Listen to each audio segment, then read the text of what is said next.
de la dernière session de rencontre entre le gouvernement mauritanien lors de la visite du Premier ministre et sa délégation au Sénégal.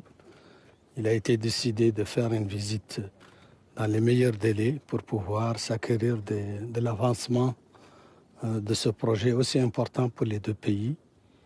Et nous avons fait aujourd'hui la visite. On s'est acquéri de l'avancement et des mesures qui doivent être prises dans les meilleurs délais. Et nous avons également pris des décisions d'un suivi rapproché de ce projet.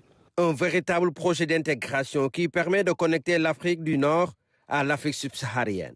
En plus du pont qu'il constitue entre les deux pays, c'est un corridor de Tanger, Nouakchott, Dakar jusqu'à Lagos. Et c'est malheureux de voir que c'est un projet qui a connu un retard important parce qu'il devrait être livré depuis longtemps.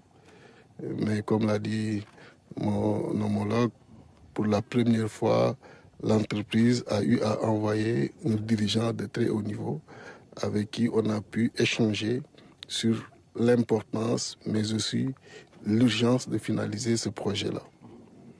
Et aujourd'hui, il est retenu que tout sera mis en œuvre par toutes les parties prenantes pour qu'au mois de mars 2027, donc dans 14 mois plus précisément, que l'inauguration puisse se faire et que l'entreprise s'engage à respecter le délai. Même si la pertinence d'un tel projet est magnifiée par les différentes parties prenantes, la seule ombre au tableau reste le retard considérable constaté dans l'exécution des travaux, preuve que le pont de Rosso avance à pas de caméléon.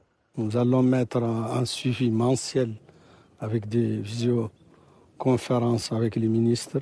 Nous avons l'engagement aujourd'hui de l'entreprise qui, pour la première fois, a envoyé un haut responsable du siège.